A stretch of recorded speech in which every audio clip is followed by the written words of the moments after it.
The Detroit Tigers fumble a sweep, but still get a series victory in Arizona. All today on Locked On Tigers. You are Locked On Tigers, your daily Detroit Tigers podcast. Part of the Locked On Podcast Network, your team every day.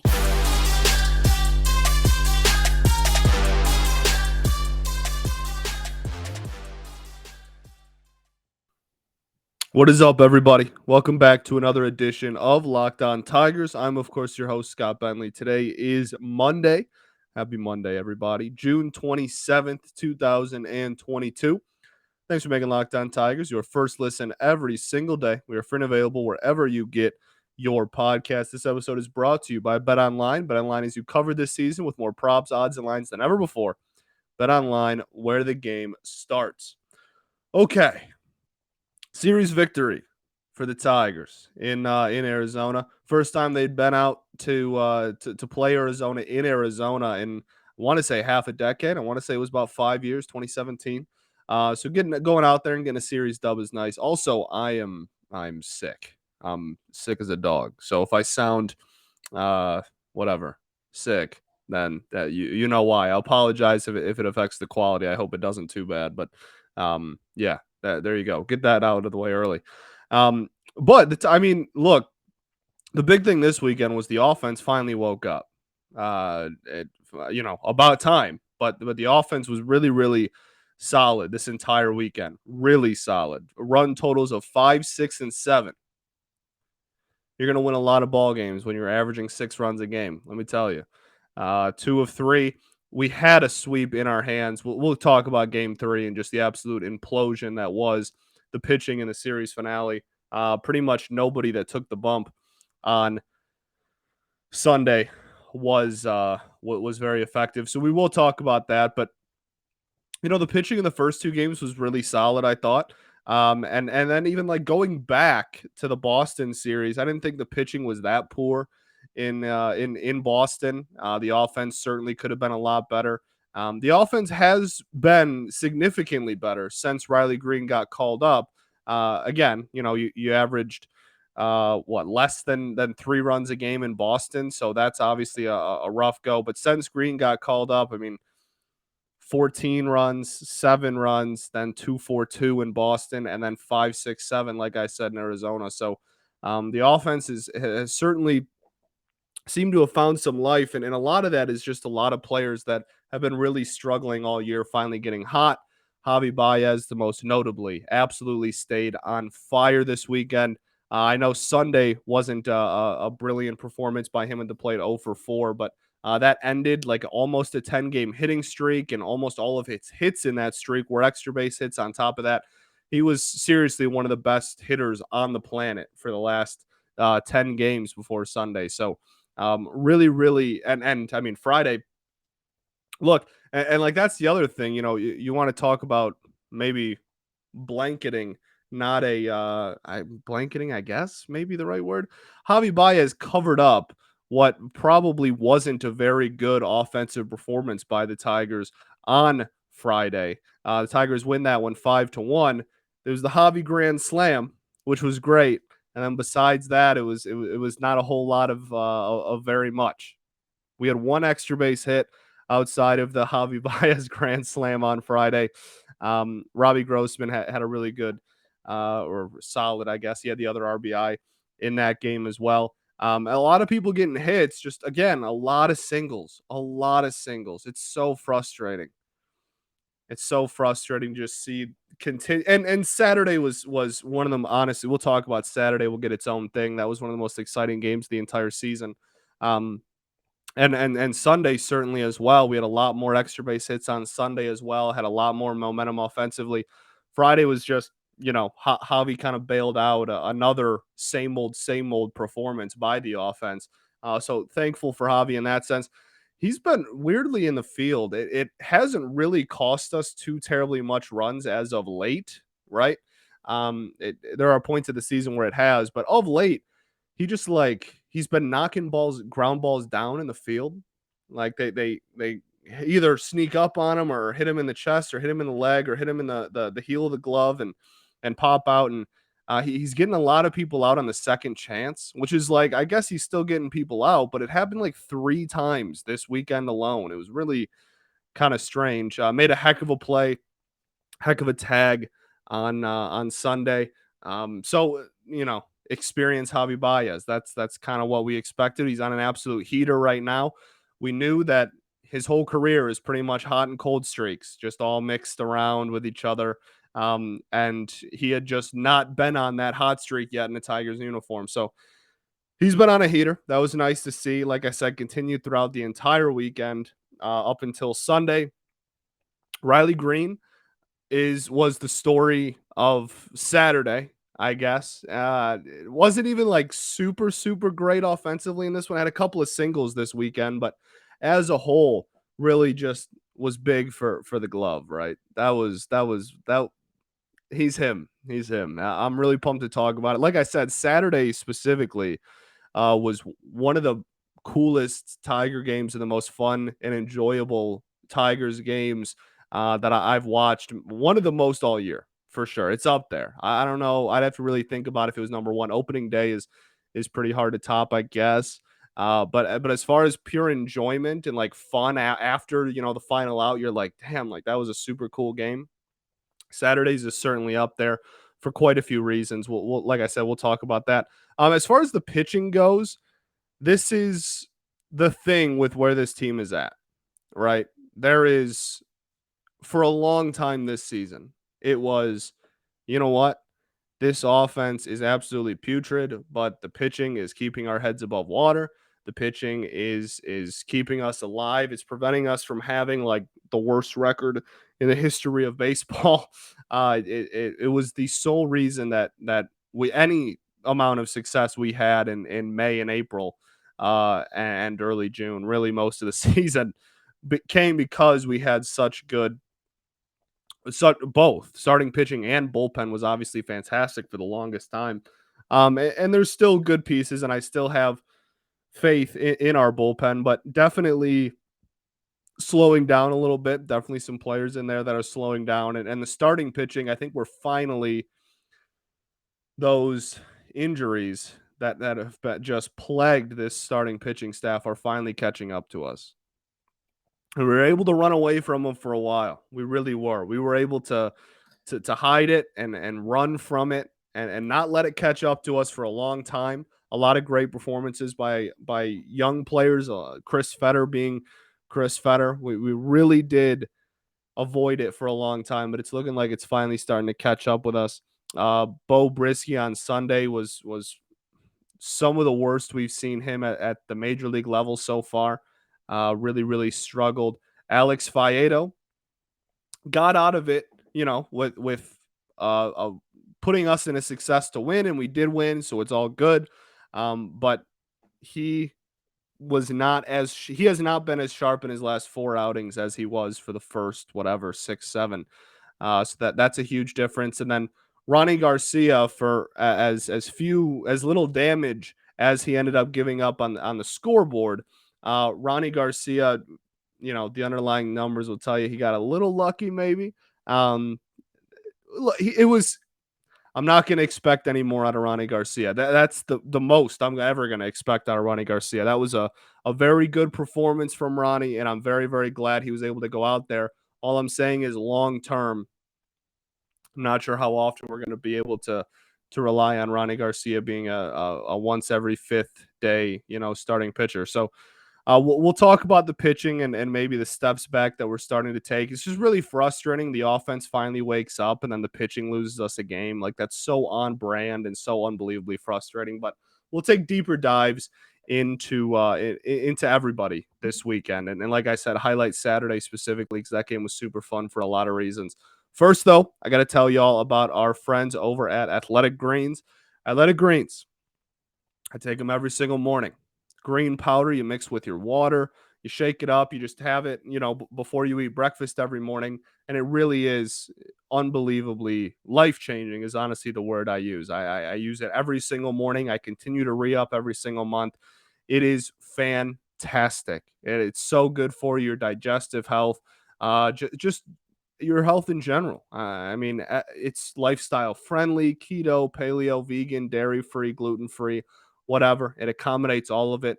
Less than 1 gram of sugar, no GMOs, no nasty chemicals, no artificial anything. And on top of all that, it tastes pretty good. It really is unbelievable. And it's a product that I swear by. So go check out athleticgreens.com. And to make it easy, Athletic Greens is going to give you a free 1 year supply of immune supporting vitamin D and 5 free travel packs with your first purchase. All you have to do is visit athleticgreens.com/MLB network. That's athleticgreen.com/MLB network to take ownership over your health and pick up the ultimate daily nutritional insurance. Also, got to tell y'all about our friends over at Blue Nile, the original online jeweler. Whether you're ready to pop the question, you're celebrating a milestone moment, find jewelry as unique as her with the modern convenience of online shopping at BlueNile.com. Blue Nile has simple online tools that let you choose the diamond shape, size, and clarity, as well as setting style. Blue Nile bench jewelers will then handcraft her perfect engagement ring.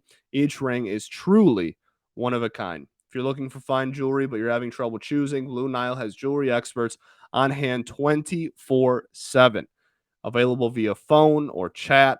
They help you find a memorable gift at every budget. So make your moment sparkle with the jewelry from BlueNile.com, and Locked On Tigers listeners are getting $50 off of purchases $500 or more. This podcast exclusive includes engagement. So use code Locked On. That's code Locked On. Plus, every order is insured. It ships free and arrives in discreet packaging that won't give away what's inside. You can shop stress-free and find your forever peace at BlueNile.com today. All right. Back here for segment 2 at Locked On Tigers. Thanks for making us your first listen every single day. Free and available wherever you get your podcast, including YouTube. Thank you for putting up with my sickness. I know that, like I said, I don't want it to. I don't want anything I do to hinder the quality, but at the same time, I got a job to do. So we're here and hoping that it doesn't just equate to a garbage product. But Tigers take the series. Let's take a look at some of the pitching performances. We talked a little bit about Ronnie Garcia before the break. Just like very clearly was, I mean, 7 whiffs is like not bad in 81 pitches, right? And he pitched in a game in which we only gave up 1 run. Like Ronnie Garcia was really, really effective in this one. 5 1/3, 3 hits, 1 run, 2 walks, 3 Ks. It's just like the CSW percentage is 23%. That's pretty low for an overall outing, right? So that just, again, and like with that few of whiffs, like it kind of just all points to, sustainability. Like if that was a better team, if that was a power hitting team, and we've seen him pitch against the Yankees and such. So the Diamondbacks don't have a very good offense at all. They're right down there with us in some of the worst offenses in baseball this season. I'm pretty sure they have the lowest team batting average in all of baseball. That offense is really brutal so far this year, especially the last month and a half as well. So if there was ever a team to go in and give up low run totals, it's certainly either us or the Arizona Diamondbacks. So I'm glad that Ronnie was able to go in and do. And look, the biggest thing for me, excuse me, is just if he can. These guys that are just filler pitchers, I really just want them to go as deep as possible into these games with us still being in the game. That's the goal.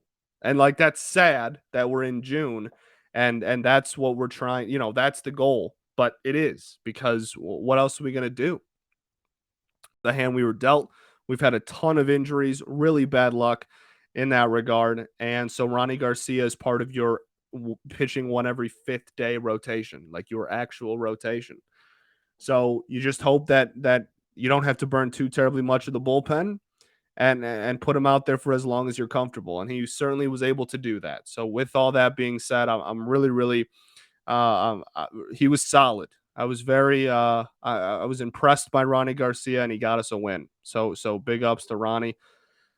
The bullpen on Friday was fantastic. Alex Lang goes out there, had another walk, and his command has been shaky the last like 3 or 4 outings in a row now, which is kind of concerning, but no runs given up to his credit.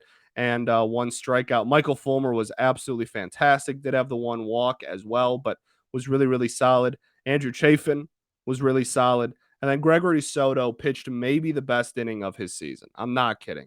His Saturday was dang good as well. So Gregory Soto, the two appearances soon after his complete meltdown, where everybody had to have an opinion on Gregory Soto, he then comes out and gives 2 of his best outings of the entire season.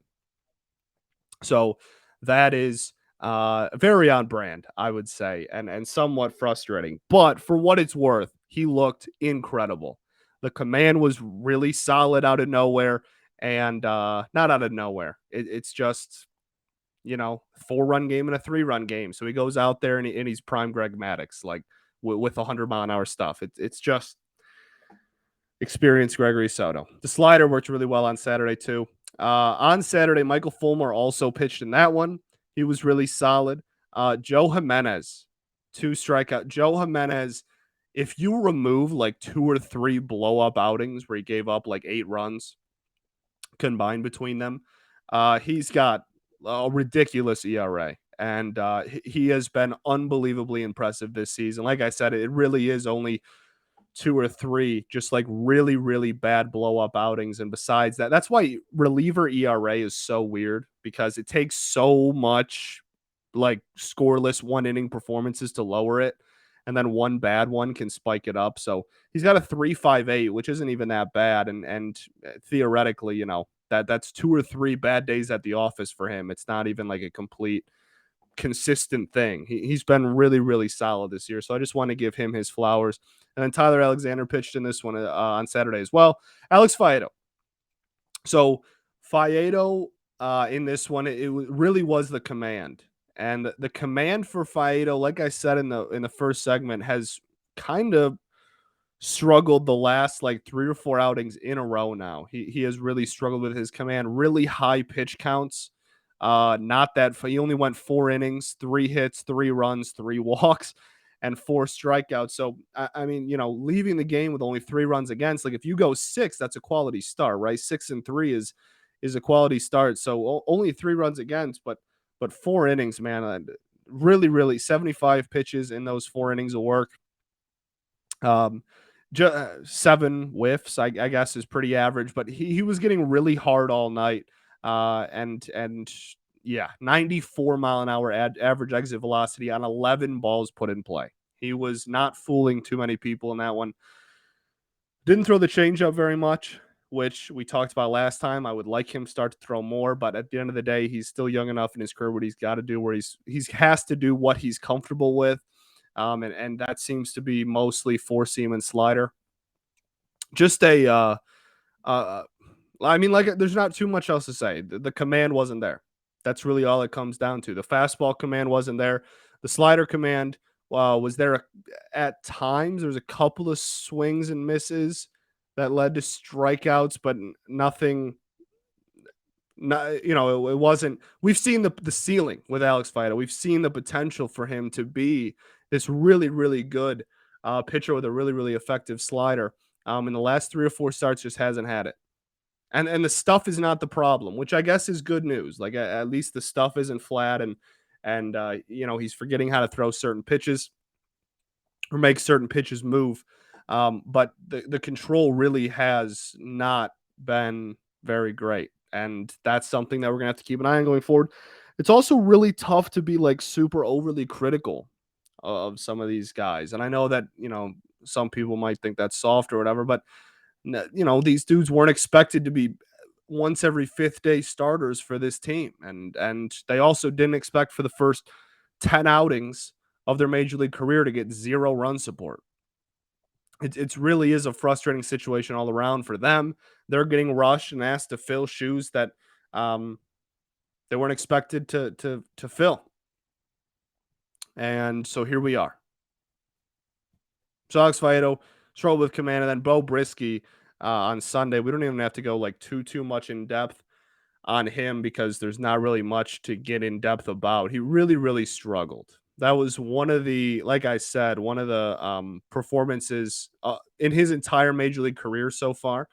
That might be the one um, that I think he struggled with the most, I guess is the way to put it. Really not great. Final line. Oh, I lost it. All right, let's just go to our ad break and we'll finish up on the other side. So let me tell you all about betonline.ag. Betonline.net is your number one source for all your betting needs and sports info.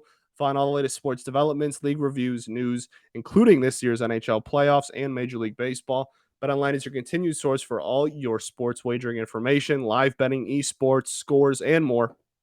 They remain the best spot for all your sports scores, podcasts, and news this season. BetOnline.net is the fastest and easiest way to check in on all your favorite sports events, including MMA, boxing, and golf. Head to the website today or use your mobile device to learn about the trends and the action. BetOnline, where the game starts.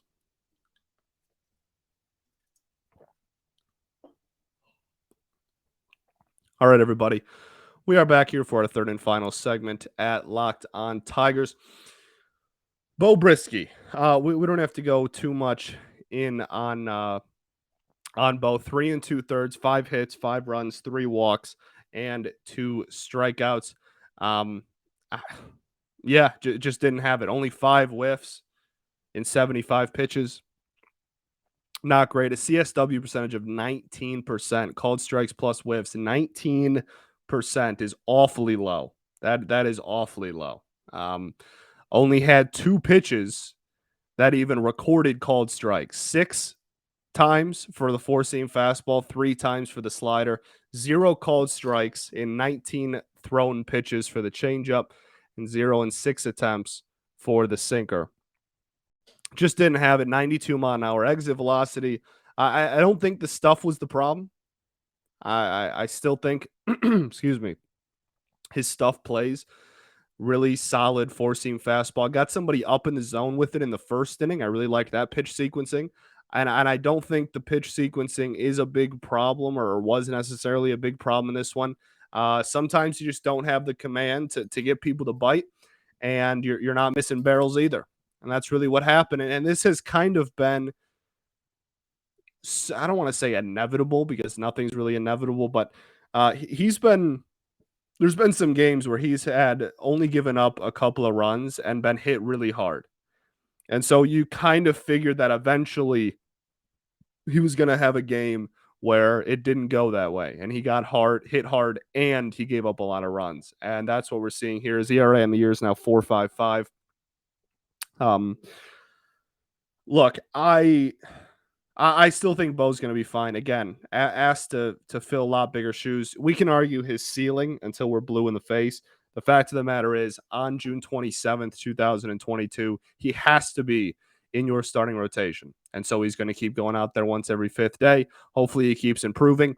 The big one with this, again, command was just really brutal. 3 walks for Bo Brisky.